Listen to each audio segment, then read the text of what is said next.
నల్గొండలో ఇంటర్మీడియట్ చదువుతున్న విద్యార్థిని హత్యకు గురైంది. కృష్ణ అనే యువకుడు హత్య చేసినట్లు పోలీసులు అనుమానిస్తున్నారు. మరింత సమాచారం మా ప్రతినిధి ఈశ్వర్ను అడిగి తెలుసుకుందాం. ఈశ్వర్, చెప్పండి, మైనర్ విద్యార్థిని హత్యపై సమాచారం ఏంటి? కావ్య, నల్లగొండ జిల్లాలో ఇంటర్మీడియట్ చదువుతున్న విద్యార్థిని గురి కావడం స్థానికంగా కలకలం వేస్తుంది. అయితే ప్రతిరోజు నల్గొండ మండలానికి చెందినటువంటి విద్యార్థిని నల్గొండ జిల్లా కేంద్రంలో ఉన్నటువంటి ప్రభుత్వ కళాశాలలో ఇంటర్మీడియట్ మొదటి సంవత్సరం చదువుతుంది. ప్రతిరోజు లాగానే ఈ రోజు కూడా కళాశాలకు అని చెప్పి కళాశాలకు వచ్చింది. అయితే ఈ క్రమంలోనే ఉదయం 11-11:30 గంటల సమయంలో కలెక్టరేట్ కి వెళ్లే దారిలో ఉన్నటువంటి ఒక ఇంట్లో గదిలో మైనర్ బాలిక అనుమానాస్పదంగా పడి ఉండటం అందరూ కూడా ఒక్కసారిగా కలవరపాటు గురయ్యారు.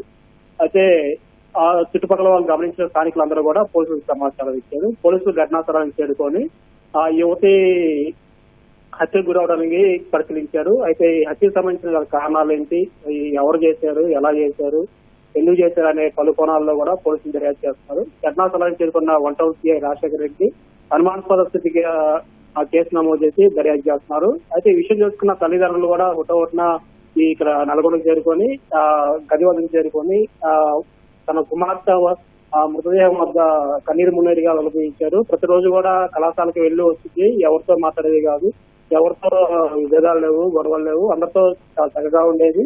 అటువంటి మా కుమార్తె ఇలా మేతదేవిగా పడుతుండటం తమను కలిసి వ్యాప్తం చేసే తల్లిదండ్రులు కూడా కన్నీరు మున్నీరుగా వినిపిస్తున్నారు. అయితే ఈ హత్య గల కారణాలు ఏంటి అని పలు కోణాల్లో కూడా ఇప్పటికే పోలీసులు దర్యాప్తు చేస్తారు. ఈ మృతదేహాన్ని నల్గొండ ప్రభుత్వ ఆసుపత్రికి కూడా తరలించారు. కేసు నమోదు చేసి ప్రస్తుతం అయితే ఇంకా దర్యాప్తు కొనసాగుతుంది. ఈ దర్యాప్తు అనంతరం పూర్తి వివరాలు తెలియజేస్తామని చెప్పి అయితే 1 టౌన్ సిఐ రాజశేఖర రెడ్డి చెప్పిన పరిస్థితితో ఉంది. ఇది తాజా సమాచారం. ధన్యవాదాలు ఈశ్వర్.